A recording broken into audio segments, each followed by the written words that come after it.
Thank you. Please be seated.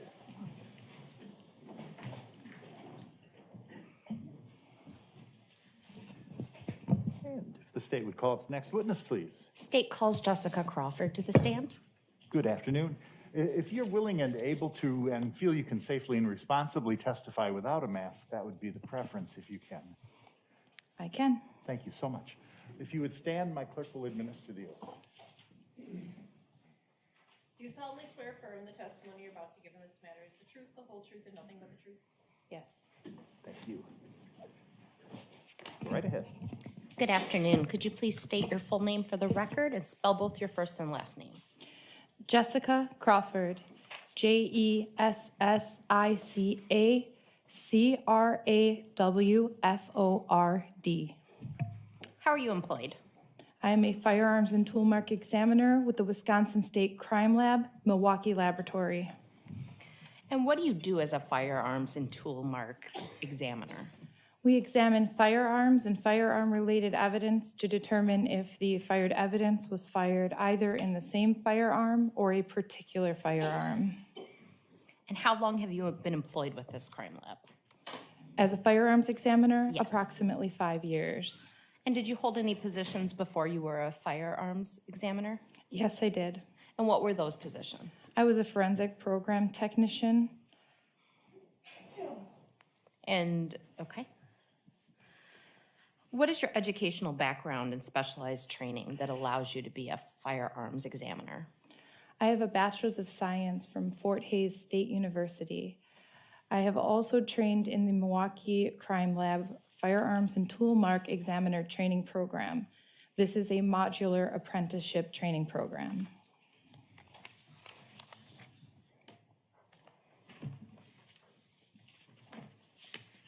I'm going to show you two exhibits, Exhibit 403 and Exhibit 404. How would you identify Exhibit 403?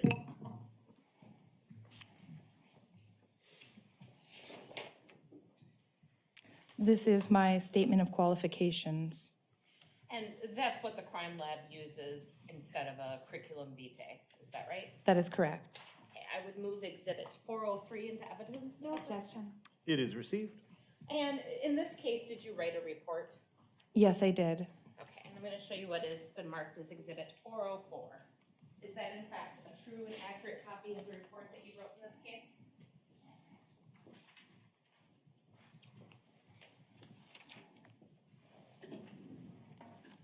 Yes, this is. I would move Exhibit 404 into evidence at this time. No objection. It is received. So when you say you're a firearms examiner, what does that mean you actually do? When we receive firearms or firearm-related evidence into the crime lab, we examine the firearms to ensure their functionality, make sure that they work as they are intended, and test fire those firearms. When we receive fired evidence, which would be things like cartridge cases and bullets, we examine that evidence for characteristics that are both the class characteristics and individual microscopic characteristics that would allow us to determine if they were fired in the same firearm or if they were fired in a particular firearm. And what are you looking for when you're looking at, for example, a casing that was fired and comparing it to another casing fired from a known weapon? What exactly are you looking for? So we're looking at the markings that are left on the fired cartridge case from the firearm.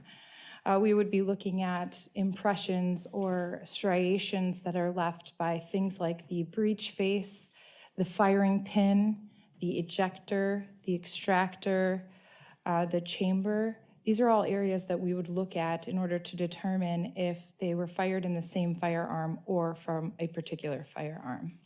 So does each firearm leave unique characteristics on a casing? Yes, it does. So you can match them up in theory. If you have the weapon and you have the casing that was shot from it, you should be able to match them. Correct, you should be able to. Okay. Did you examine any evidence in this case?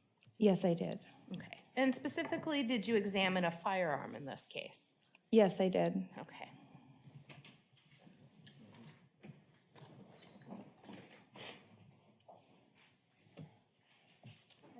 detective gloves up and gets the firearm, I'm first going to show you the box that the firearm was in. This is 291. It's now been put into a secure carton, but if you want to look at that, does this have markings from you or your lab? So when an item is accepted into the crime lab or submitted to the crime lab, we will give it its own unique crime lab number, and each item will receive its own unique crime lab identifier.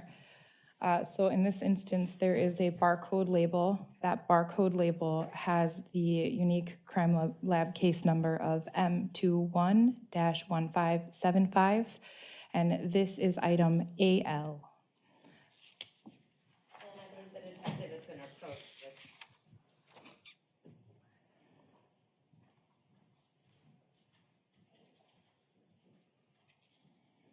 And Ms. Crawford, is this the weapon that you fired in connection and marked AL? Yes, it is. Thank you, detective.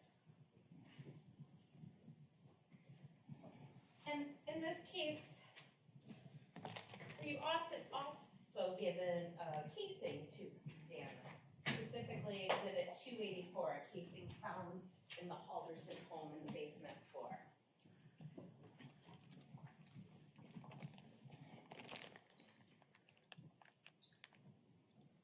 Yes, I was.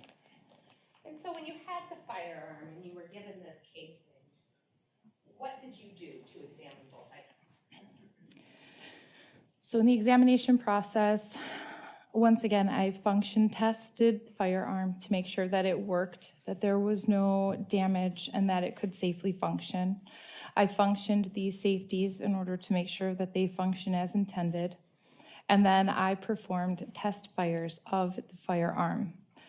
I then took those test-fired cartridge cases and I compared them microscopically on a tool we call the comparison microscope. A comparison microscope is a microscope that is two microscopes connected by one optical bridge. What this allows for me is that I can look at those two objects simultaneously. So that was performed in order to look at those individual markings that were left over from the firearm. And in this case, did you compare Exhibit 284 to the test rounds that you fired from the weapon? Did you say AL? Yes. Okay. Yes, I did. And what did you conclude in your examination?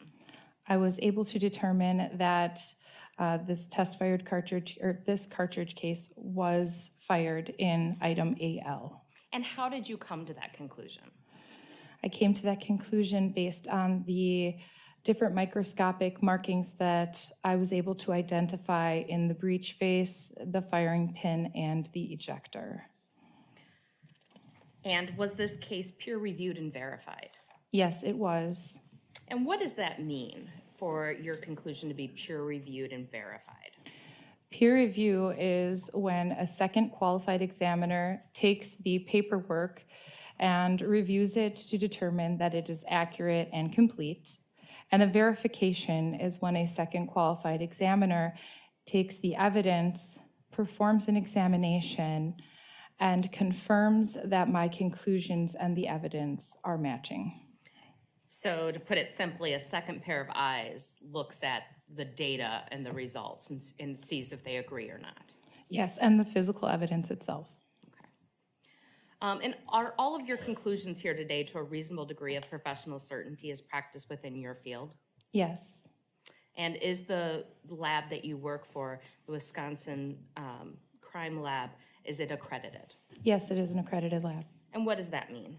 That means that a third party oversees our policies and procedures in order to ensure that we are meeting or exceeding industry standards.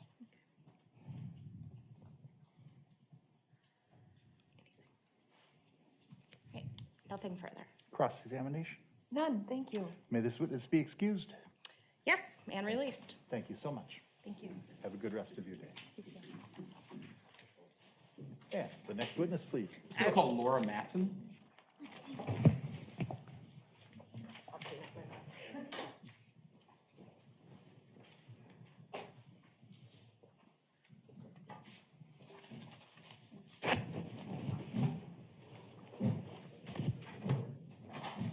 you solemnly swear or affirm the testimony you're about to give in this matter is the truth, the whole truth, and nothing but the truth?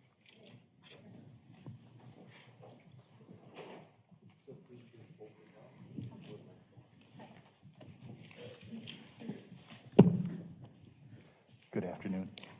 Good afternoon. If you believe you can do so safely and responsibly, testifying without a mask would be our preference if you're comfortable with that.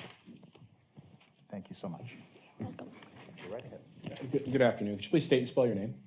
Laura Matson, Lauramatson.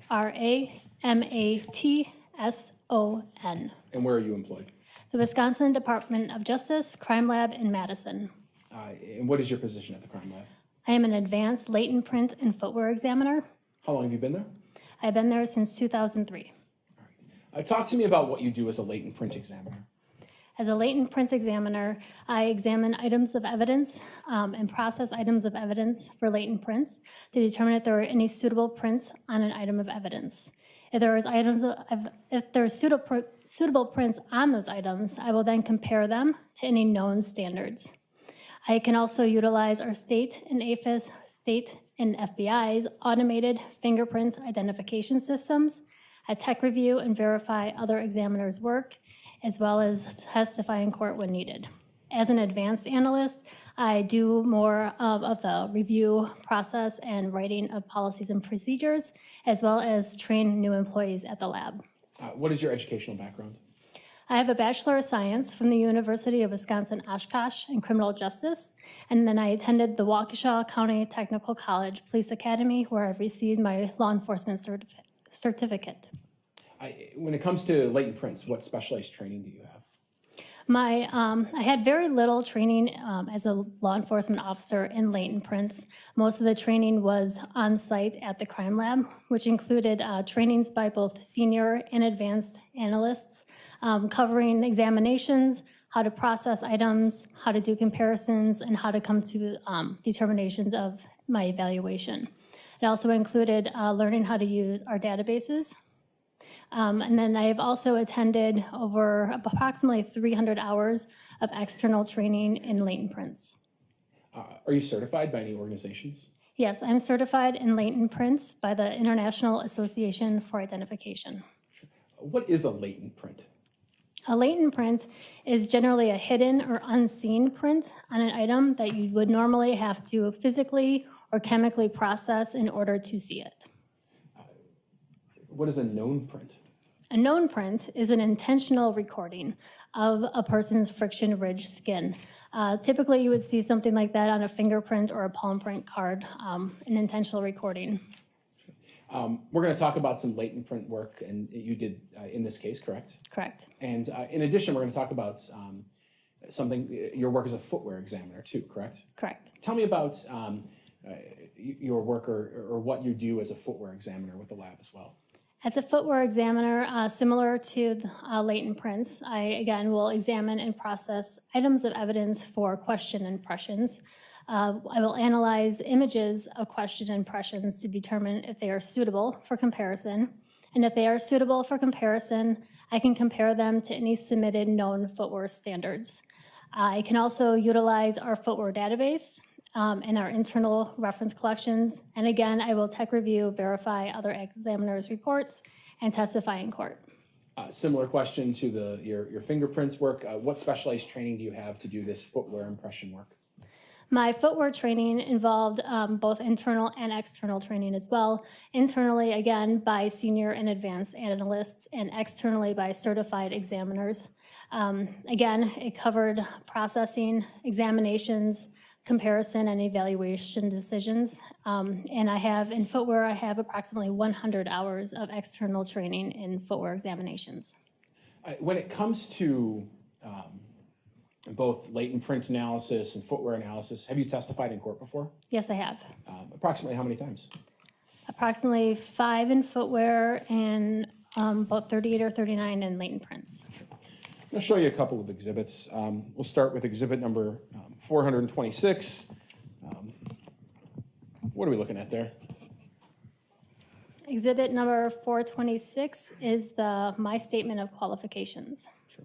And this somewhat details what you just talked about in some of your training and experience in this area? That's correct. All right. When you do latent print work or when you do footprint work, do you reduce your findings to a report? Yes, I do.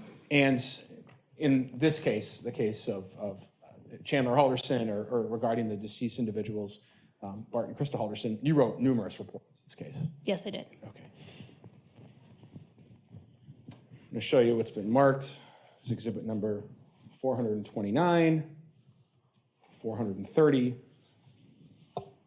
431, 432, 433, and 434. What I'm going to have you do is just page through those. And my question at the end is going to be, are these your reports in this case? Okay. And just let us know when you're done.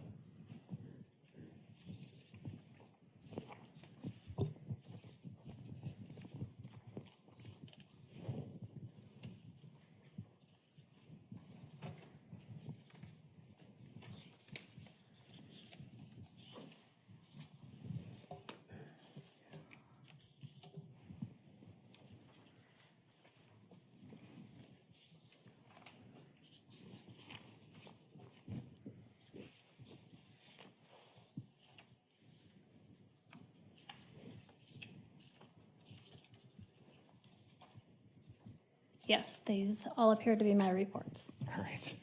In addition to your reports, there are a number of photographs taken at the lab, and all of those items have been transmitted to my office and to the parties involved, correct? That's correct. Okay. I'll move exhibits number 429 through 434 into evidence.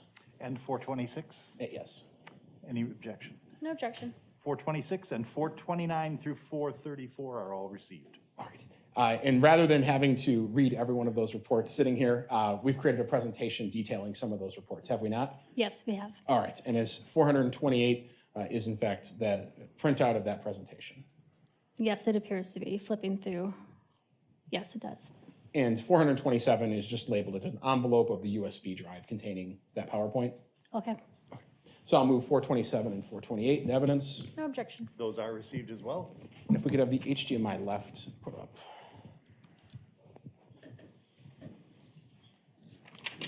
What shows on the large screen should appear on the Oh, computer there it monitor is. for your Okay. convenience. Thank you. So we'll start with 429, which is a report of August 17th, 2021. You examined some items in this case regarding some footwear analysis, correct? That is correct. What were those items? I examined item C2 and item S, which were both tarps. Sure. And I think the jury has seen in this giant box in a garbage can, we have item C2, which is a tarp, and item S, which we've been referring to as a barn. The barn tarp is in this giant bag right there. But for instance, if I bring you this item, are you able to take a peek at that item and let me know, for instance, is that item S? Yes, it does have the crime lab identification of item S on it. Got it. And that's exhibit 143. The crime lab uses its own identifying stickers on these items? Correct. All right. When you looked at these items, what were you looking for when you first saw them? When I first examined them, I was in the presence of other analysts, and I was looking to see if there was any either footwear impressions or if there was any friction ridge detail, which is the detail that is on the palms of your hands or the bottoms of your feet. At that time, did you have any shoes to compare it to, or were you just looking for if those prints were there? I was just looking for impressions. Sure. And you did some search for the designs of things you were finding? That's correct. Tell me about that. So when there's a footwear impression, we have a database that we can use. It's called Soulmate FPX. Is one of the many databases that we can use. So if we have a question impression, if you think of the bottom of your shoe, we call that the outsole, and there's going to be a pattern on the bottom of that shoe, and that's produced by the manufacturer, and it's going to be shared by multiple shoes. When we see an impression, there are details within that impression. You know, there may be a circle or there may be triangles, and the relationship of where those are in correlation to each other, we can use that information and search our databases to see if we can find a potential shoe that did make that impression. What type of databases are we talking about? So Soulmate FPX is a database that is made by Foster and Freeman, and they have worked with many manufacturers and have uploaded the images into this database where we can search them. We also have just reference collections that we've made internally from shoes that we have received either from crime scenes casework or either from building our own from other analysts at the lab. Sure. Some people bring in old shoes and donate them. Correct. And we also can reach out to other examiners throughout the states on a forum to see if anybody else has ever seen this shoe at a scene before. Sure. So examining C2 and S, you saw some designs that you wanted to look into further. That's correct. And you've personally seen these tarps in these images, correct? Yes, I did. And so just briefly, if we look at C2, we've been talking about it, this large box right here. There was a tarp inside of that garbage can. This is different lighting conditions, correct? That's correct. And this is the tarp we're talking about that has some yellow duct tape on it. Item C2, you did, yes. Okay. And inside the garbage can, that's what the tarp removed, correct? That's what it removed, yes. Just a different view of that same tarp. Correct.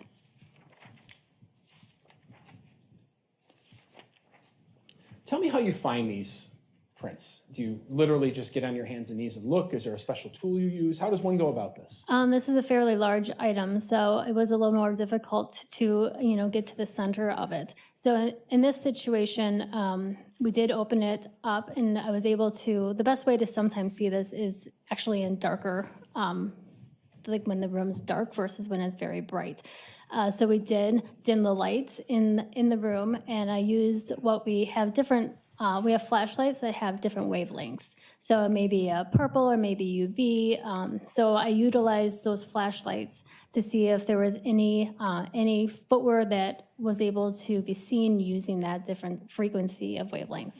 And you were able to see things.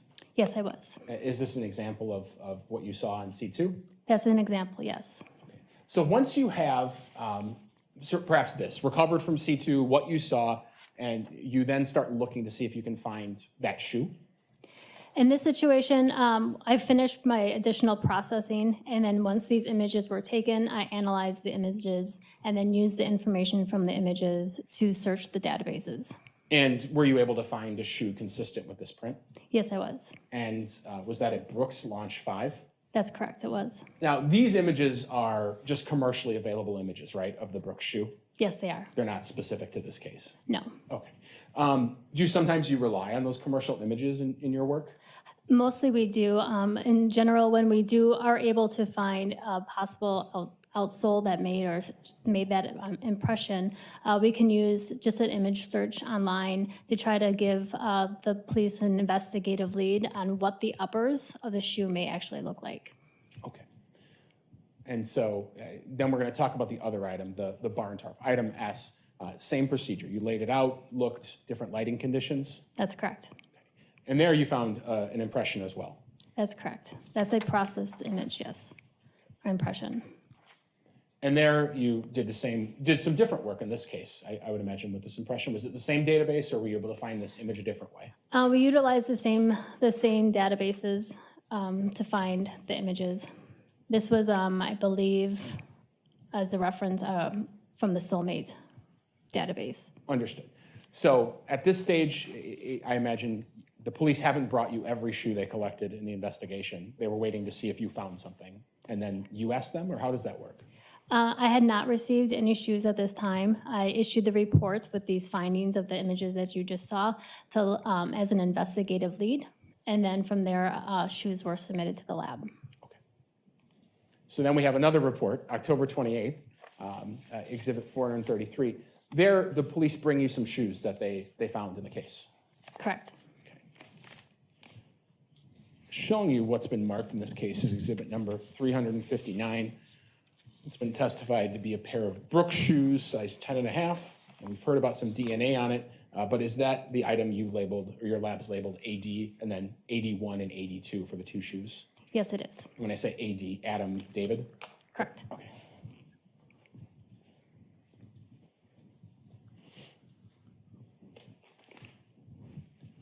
So are these photographs of the actual shoes that you were provided from the Halderson house? Yes, they are. Okay. These would be the bottoms of the shoe, the outsole design. What do you do once you get a pair of shoes like this that appear to be possibly something that was on that tarp and you want to look at it and see if it matches? What's your process? The first thing we do before I do any type of beyond my examination of just documenting the general condition of it is we always have it photographed so that we can have it photographed in the condition that it was received. Because the next thing that we do to help us in our comparisons is we will actually put a black powder residue, which is similar than what you probably see on crime scene shows where somebody powders for latent prints. We put that on the bottom of the shoe, and we make a clear tape lift from the bottom of the shoe, so then we can actually use that as an overlay to compare it with the question impression. So before we do any of that powder, we make sure that we do have it documented with images first. Sure. And so here we have what's labeled as a test impression. Correct. So the image on the right where it says test impression, that would be where I made the powder tape lift, so it was a clear overlay. And once you have that, you're able to look at some comparisons of the original shoe print you saw on the tarp in C2, and then the shoes that you got that were purportedly from the Halderson house. You're able to compare those images. Correct. I'll compare the images to both the standard, the physical standard, as well as the images and the overlay, the test impression. And is that what we're looking at there? Correct. The image on the left is a close-up picture of the question impression, which CIMP1 is what we designated that impression to be. So C stands for the item, so it was TARP item C, and then IMP is for impression 1. So this was the first impression that I compared on this item. And then the image on the right is the test impression from the known left shoe. What are you looking for when comparing these? What types of, I imagine you're looking for abnormalities or something that is just different in both images that you could compare? So we're looking at both similarities and differences when we're doing the comparison. The first thing that I'm going to compare is when we're looking at this, we're going to look at the outsole design, and that's going to be your general overall pattern that's on the bottom of the shoe. So we'll be looking at, and you can see pretty clearly that the pattern at the bottom of the shoe is similar. If there was they were different, at this point I could say that there is an exclusion. However, in this situation, I would go deeper and continue a back and forth comparison, also looking at the wear. In a previous image, you could see that a new shoe of a Launch 5 has, I can't really point, but you can see where there's those square blocks, and they looked like one solid large block. However, a new shoe, when you get a new Launch 5, they have 3 little dashes, kind of like when you go further down in the impression, there's 3 in a row, and some of them look like M's. So a new shoe would have that throughout the entire pattern. This shows that this area of the impression and this area of the shoe was actually worn in those areas. So those 3 hashes are kind of gone, and now they're one solid block. So that wear corresponds between CIMP1 and the wear that is shown on the bottom of the known shoe. So we'll start with looking at the wear. Then we'll also look at the design elements to make sure that they are also in the same size, they're in the same location, and they're in the same shape. And in this case, were they of the same size, shape in general? Yes. And this may be an illustration of some of the defects that you were able to observe in both the item C2, the print you took off of it, and then the test impression from the shoes you were provided by the police? Correct. So in order to make any identifications in a case, we need to have what are called randomly acquired characteristics. We call them RACs. RACs are going to be what randomly happens it's to the bottom of your shoe or the outsole as a result of a random act. So normally your shoes are going to be nice and clean when you first buy them, but the minute you walk outside, there's a chance that you're going to step on a piece of glass and potentially cut one of these design elements, or you're going to have a stone get stuck or embedded in between the design elements. So we need those types of things in order to make an identification in footwear. And again, just like with the other things, you have to have everything in correspondence, including the size, the shape, and the location of these racks. Based on all these comparisons, you've made a chart, essentially. That's correct. What are we looking at there? There's a lot of letters going on. Tell us what we're looking at. So if you look at the first column on the left, IMP number, I kind of briefly explained before, and it was C2 IMP1. So again, it would be the impression would be C2, and then IMP1 is impression 1 from that item.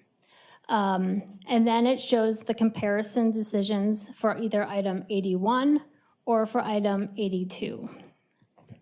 And maybe a more visually pleasing way to do this is you had some findings at the end that described what you found. Correct. All right. So let's talk about item 81, which again, we're talking about these shoes that were provided to you by the police from the Halderson house. Were you able to determine the left shoe here? How did it relate to the print that you identified on that tarp in the garbage can as C2 impression 1? So for C2 IMP1, I identified the left shoe to have made that impression. It did make, you identified it to have made that impression? Yes. Okay. What about IMP2? So for C2 IMP2, I again identified the left shoe to have made that impression. What about the third impression, IMP3 on the tarp in the garbage can? C2 IMP3, I concluded a high degree of association between the shoe, the known shoe, and the question impression. And the fourth on the tarp inside the garbage can, C2 IMP4, what was your finding regarding that? In C2 IMP4, I concluded there was an association of class characteristics. Now, in addition to, we talked a little bit about your qualifications, you did some fingerprint work in this case in addition to that the work with the shoes, correct? Correct. And you wrote a report labeled, in this case, is exhibit number 430. You examined quite a few items here. Yes, I did.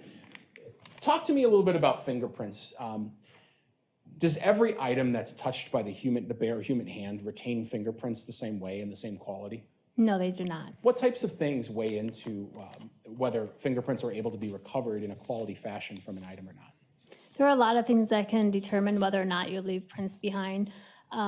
It's really a chance. We always consider it as a chance that you're going to leave prints behind. You know you touch an item several times throughout the day, but you probably don't even notice your fingerprints on that item all the time either.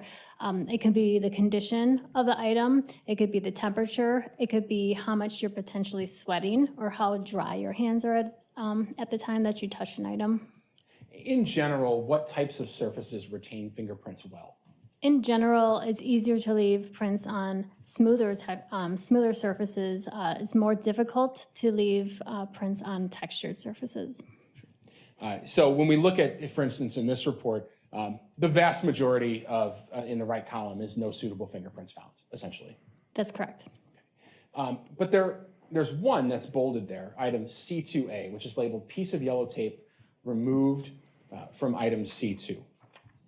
Yes. And that was, in fact, a piece of yellow duct tape removed from that tarp that was in the garbage can? That's correct. Okay. And you were able to identify a print there. Yes, I was. Is that maybe a view of that print? Yes, as an overall view of the print. When you got this print, you saw it, were you able to immediately make any identifications, or did you need further fingerprints from the police? I was not able to make any identifications initially. So you asked them for essentially better fingerprints, clearly finger-rolled or rolled fingerprints from Mr. Halderson. That's correct. And were you provided those? Yes, I was. Great. Then you wrote another report, exhibit Yes, I did. 432. Did they provide you this item, AF? Yes, they did. And that's labeled in our case as exhibit number 362. Are those clearly rolled fingerprints? Yes, there's approximately 9 or 10 pages in there. Yes. Okay. What is different about these fingerprints than the ones that were initially provided to you? So the first set of fingerprints that I received were from just a regular 10 print card, which you normally would see somebody had their prints taken on. However, it's more difficult to get all of the areas of your print on one of those small little squares on a fingerprint card.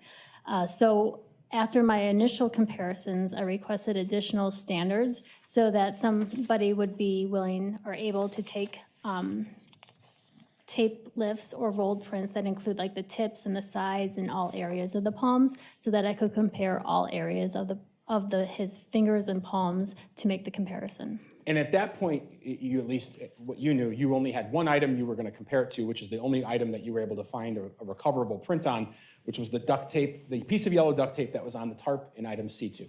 That's correct. Okay. And then when they sent them to you, they also sent you an axe just to see if you'd be able to find fingerprints on it, Yes, and you were not. I was not. Did you do a comparison between the known impression from Mr. Chandler Halderson and the print that you recovered from the duct tape on the tarp? Yes, I did. And what are we looking at there? So the image on the left is, again, the latent print that was on the duct tape. And the impression number is, again, C2A. That's the item it came from. FRD stands for friction ridge detail, number 1. So this is the first print on item C2A. So that is the impression photographed with the duct tape that was on the duct tape. The image on the right is the overall print from the standard that was submitted on the last, was it item AF? Yes. So that was what the prints looked like when it came to me. And then the smaller image is the area that I ended up focusing on in order to make an identification. What are you looking for when you focus on an area like this? So everybody has friction ridge detail. On the palms of your hands and on the bottoms of your feet, you have what's called friction ridge skin. And this friction ridge skin is different than the skin that you're going to find anywhere else on the rest of your body because it has raised ridges on them. And those raised ridges, when you look at them, may look like just fine lines, but under magnification, you'll actually see that these ridges have unique characteristics to them and features called minutia points. And those minutia points are where a ridge may abruptly stop and its ridge ending. It may be where one single ridge splits into two, looking like a Y, which we call a bifurcation. So everybody has those types of features within their friction ridge skin, but where they are in relationship to each other is what makes them more different and unique to each individual. Individuals, all of us have unique fingerprints. Correct. So when I begin looking at this, I'll do an analysis of the question impression or the friction ridge detail first. And I'm going to make note of those unique features in the print. And then when I have a known standard that I need to compare it to, I begin by looking, again, going back to those features that I marked, and I find a target group. So I'm going to look for a grouping of maybe 3 to 4 areas of friction, of those unique features, the minutia points. And I'm going to go into the known standards, and I'm going to look to see if I can find a same grouping that corresponds. If there's correspondence, I will continue to go back and forth until there's enough sufficient data to either identify or exclude. Sure. You're looking for a lot of these different pieces of data as you do this, right? Correct. In fact, this is, in this case, some of those comparisons that you did? Yes, this is the information or the data within the print that I use to support the conclusion of an identification. Sure. And all those little dots, what do those represent? So those dots are going to be those minutia points that I mentioned before. So the dots, if you can see clearly, may show where a ridge ends or where it may connect with another, so where one ridge becomes 2. There might be a couple dots in there as well. The circles in there where you can see with an item where I have marked A or D or F, those are going to be target groups. So when I start my comparison, I'm going to choose one of those and look for that kind of target group, and then I'm going to see if I can find those corresponding target groups in the known standard on the right. And you can see how they correspond between the two.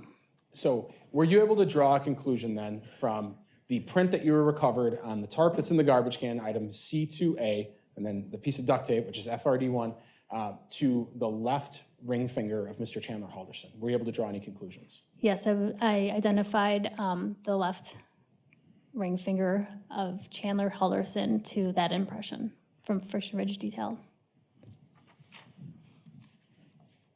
No further questions? Cross-examination? Yes, thank you. So I want to draw your attention to that first report. And that, I believe, was just you originally taking the tarps and seeing if you could find any kind of latent prints, correct? For the latent prints one or the footwear one? The footwear one. Okay. And you did both tarps, correct? Yes, I did. And I think we've identified the one in the garbage bag or the garbage bin as the C2 one. And then the other one is the barn tarp is what we've been calling it, yes? Yes. So for the tarp, the C2 tarp, that was where you identified those Brooks Launch 5 shoes, correct? That's correct, yes. And the other tarp, the barn tarp, there was another pair of shoes that you identified there, correct? Yes. I wouldn't say identify, found and investigated a lead of a possible type of shoe that made that. Perfect, thank you. So that's basically saying that the tread mark matches this particular type of shoe. Or a shoe similar.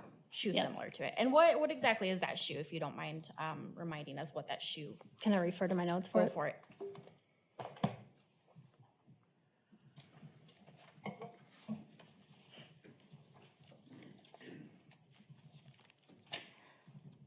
Okay, so the impression on item S, I was able to locate a possible outsole bottom of the shoe that matched from a Polo Ralph Lauren.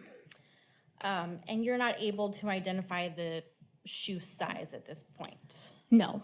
Okay. So later, when you did that supplemental report with the shoes that were provided to you from law enforcement, I believe you mentioned that those were the only shoes that were provided to you. Is that correct? That's correct, yes, they were. So you were never provided any type of Ralph Lauren shoes? No, I was not. Now, as far as the prints that you found on the duct tape, where on the duct tape were those prints located? On the sticky side or the outside non-sticky side? On the non-sticky side, on the yellow portion of it. And were you able to identify any other type of prints, or was that the only print that you were able to look at and say, ah, yes, this is a fingerprint? That was the only one. Were there smudges or anything else like that?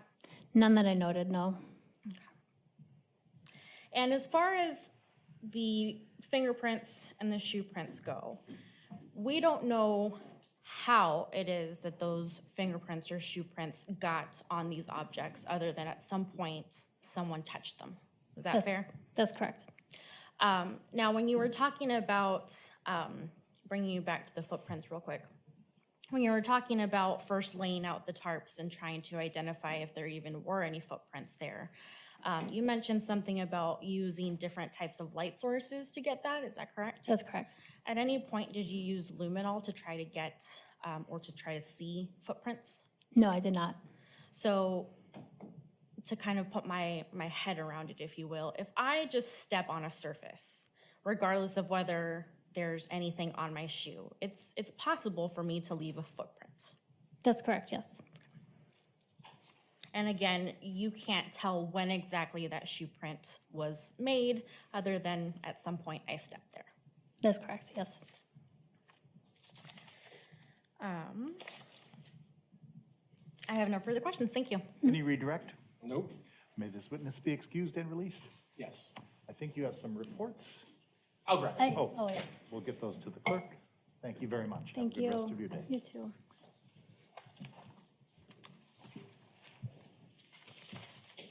Welcome, Meghann McMahon.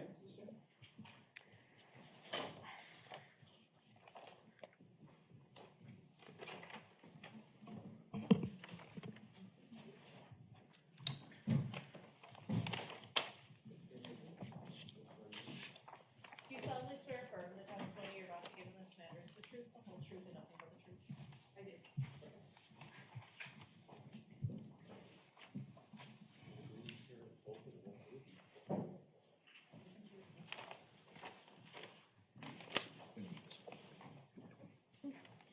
Good afternoon.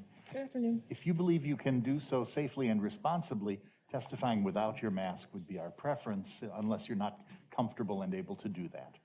I would prefer to leave my mask on. All right, very good. Please proceed. Could you please state and spell your name for us? My name is Meghann McMahon. My first name is Meghhann. My last name is MC. MAHON. And what do you do for a living? I'm employed by the State Crime Lab in Milwaukee as a trace evidence examiner. And while I talk, if we could have the Sure. screen on, and I'll have you pull that microphone just up as close as you can to you by the base. It slides. What is trace evidence?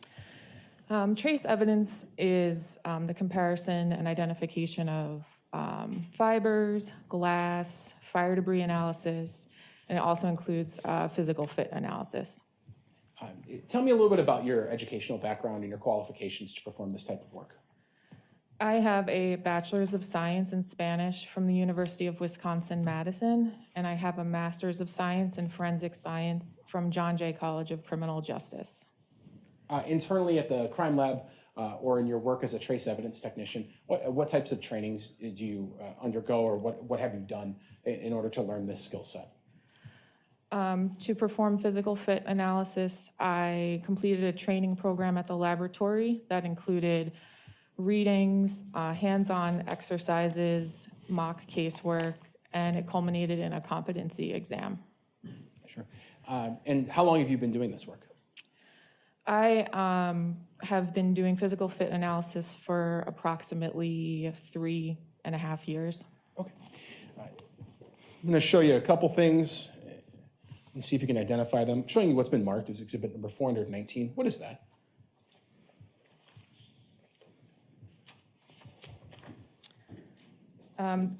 Exhibit 419 is a copy of my statement of qualifications.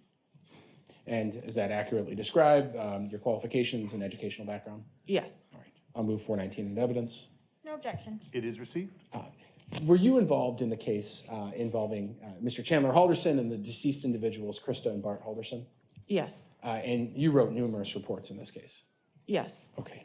I'm going to show you a few documents, and the question at the end will be, are these the reports you wrote in this case? So I'm showing you, it's been marked as exhibit number 422, 423, 424, and 425. Are these the reports you wrote in this case? Yes, Exhibit 422 is a copy of a report from August 16th, 2021.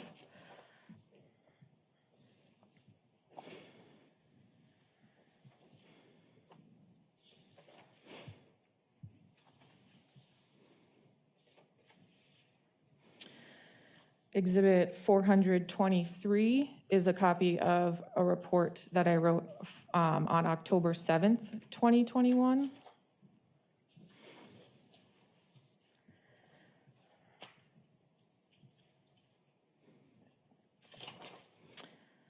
And Exhibit 424 is a copy of a report that I also wrote on October 7th, 2021. And what is exhibit number 425, if you could?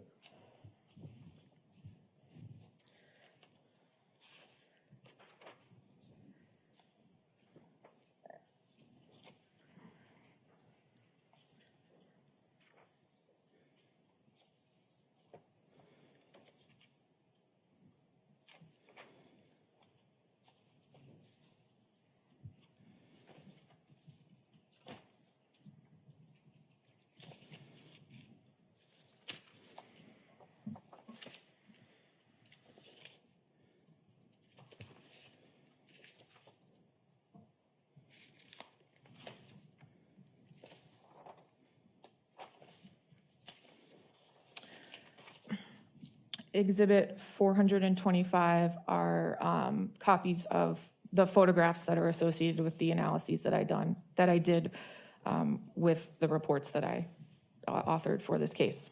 Understood. So I will take these, and Judge, at this time, I will move exhibits 422, 423, 424, 425 into evidence.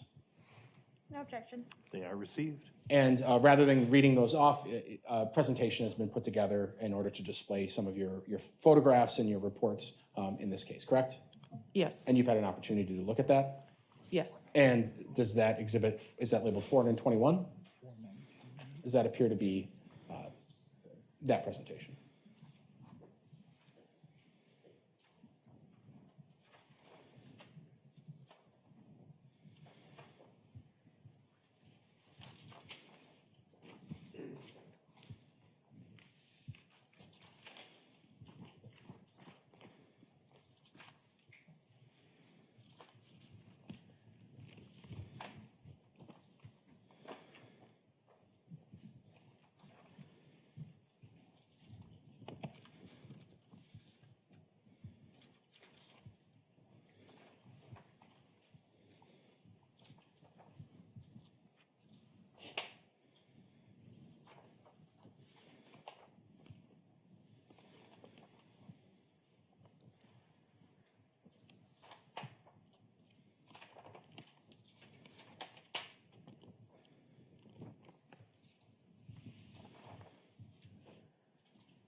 Yes, it does. Okay. And so I'll represent to everyone that 420 is the USB drive containing the report, but I'll move 420 and 421 into evidence. No objection. They are received. So we talked about your education qualifications, and we talked about trace evidence testing. You used the term physical fit analysis. Yes. Just a little bit, if you could, tell us how you go about performing a physical fit analysis, and if you want to use an example of a stick broken in half, what are you doing? What are you looking at there? So with physical fit analysis, what I'm doing is I'm examining broken pieces of evidence to determine if the broken ends could fit together, if the pieces of evidence were once joined. In layman's terms, it's sort of like a forensic jigsaw puzzle. Okay. And you performed that analysis in several items related to this case, in the State versus Chandler Halderson. Yes. All right. Let's talk about starting with your August 16th, 2021 report. You, in that case, or in this report, you reviewed two separate items. One, a piece of black rope recovered from the Halderson residence, and one piece of rope recovered from the torso of Mr. Halderson. Correct. We have some photographs just to demonstrate what you were looking at. This is one of those items. Is this one of those items? Yes, it is. And another photograph detailing perhaps the other one? Correct. Okay. One side's taped. Can you tell us why? The side that was taped was marked non-evidence end, and that is just to indicate to me as an analyst that it was cut by the submitting agency. So rather than bring you the whole rope, they cut off the segment they want you to look at and tape that end. Yes. You performed some analysis there. Tell me what your findings were. So I examined both pieces of rope, and when I'm doing a physical fit analysis, what I'm looking for is enough detail in the broken ends to be able to see if they could fit together. In this case, I was unable to perform a physical fit analysis because there wasn't enough detail in the cut ends to determine if the pieces of rope could have fit together. Sure. And you took some photographs of that. The imaging unit took some photographs of it. And that's a separate unit at the department that you work in? Correct. Okay. And is that a photograph of those two ends? Yes. Okay. And so while they might visually appear to be the same color and there's a couple different strands there, you're saying in your profession you're not comfortable making any conclusions related to that? I wasn't able to perform physical fit analysis on these items. Okay. Now we're going to look at exhibit number 423, a different report, this one of October 7th. You issued a couple reports on October 7th, but this is the first one.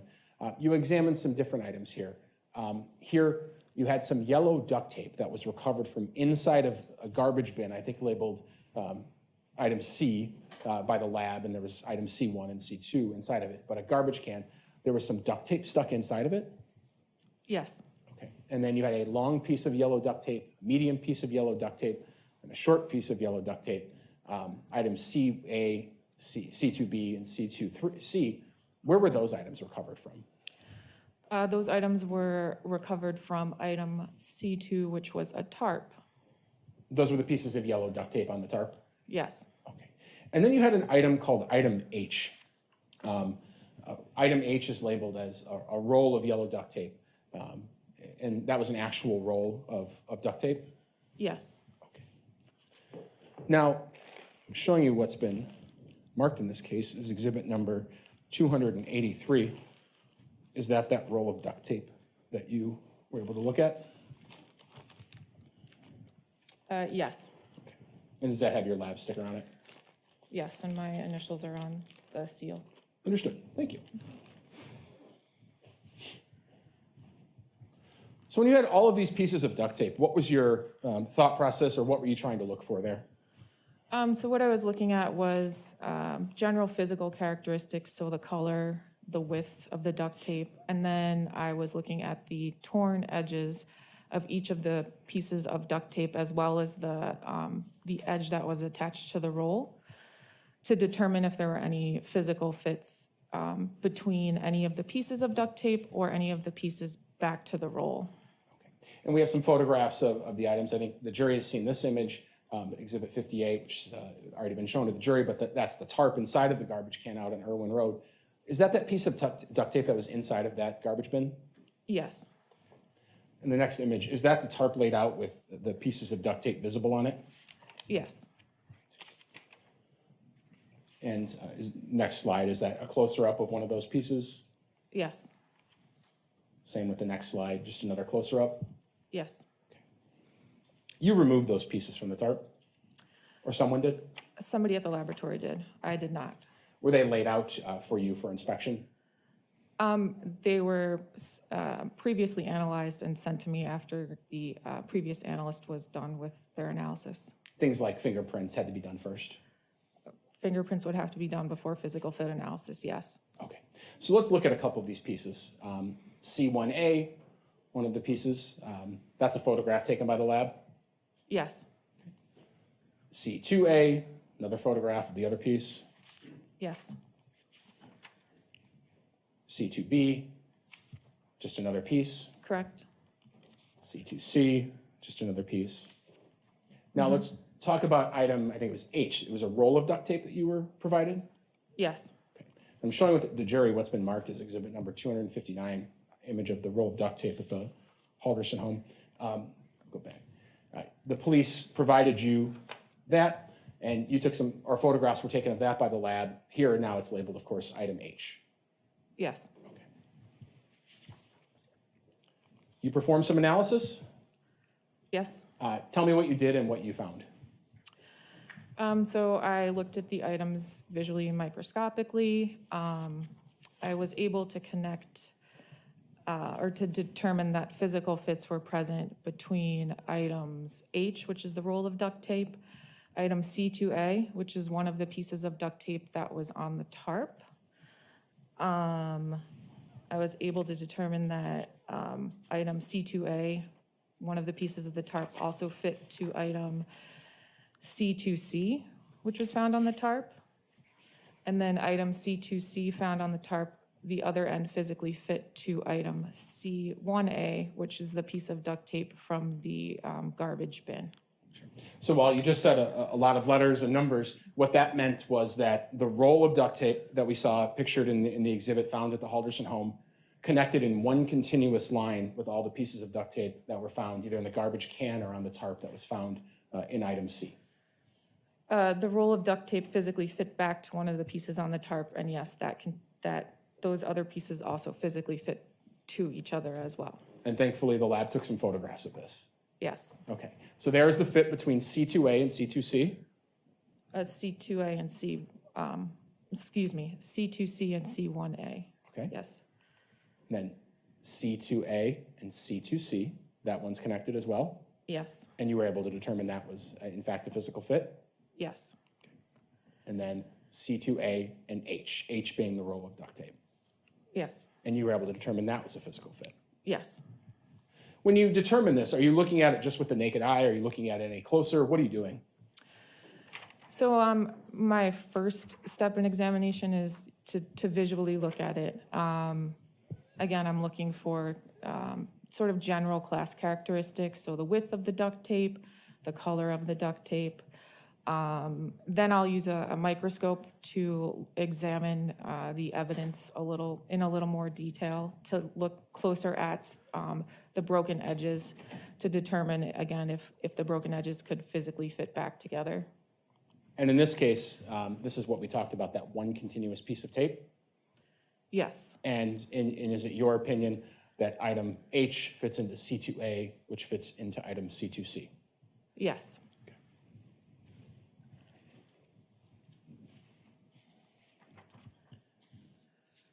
Talk about another report, exhibit number 424.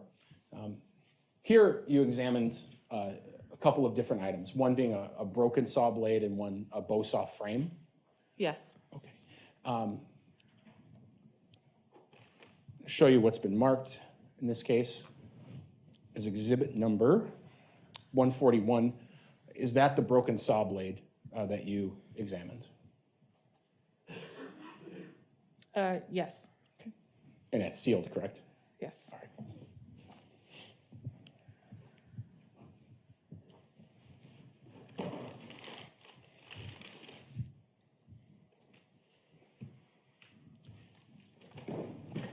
I'm going to show you what's been marked in this case as exhibit number 226. We don't have to open it, but is this the Bosoff frame labeled item AG that you examined?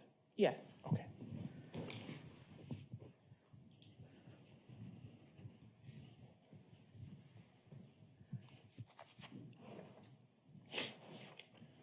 And for everyone's benefit, I'm including exhibit number 113, showing the saw blade. It's already been received into evidence. Exhibit 224, showing that Bosoff frame found at the Irwin Road property, or excuse me, found at Oak Springs. The lab photographed that broken saw blade, Yes. and is this that photo? Yes. The blade was broken at one end, Yes. and is that a close-up of the broken end? It is. Now, the Bosoff frame, did it have a piece of metal that appeared to be a broken end of a saw blade? It did. Right. And is that what we're looking at in this slide? Yes. And is that item perhaps a bit closer up? Yes. Okay.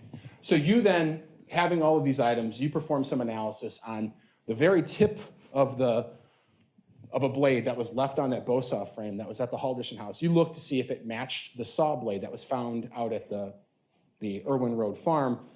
You looked to see if those were a physical fit. Yes. And what was your analysis? So again, I looked at the items visually. I looked at the broken ends. Then I used a microscope, and I was able to determine that there was a physical fit between the saw blade and the small piece of blade that was removed from the saw frame. And photographs were taken of this. Yes. What are we looking at there? So that's the small piece on the left-hand side is from the frame, and then the end of the blade, and that's the physical fit that you can that I determined existed between those items. Is that another closer up view, but maybe a different angle of that same thing? Yes. And what are we seeing there that we maybe couldn't see in the prior photograph? So with this item, it appeared that when it broke, it bent before it broke. So this is just a sort of like a 3D physical fit. There, we're looking at just a different angle of the same fit. Yes. And there as well. Yes. Based on looking at that item, you're comfortable saying, though, that those two items are in fact a physical fit? Yes. No further questions? Cross-examination? No, thank you. May this witness be excused and released. Yes. Thank you very much. Thanks. If you have any exhibits, nope, go right ahead, then have a good rest of your day.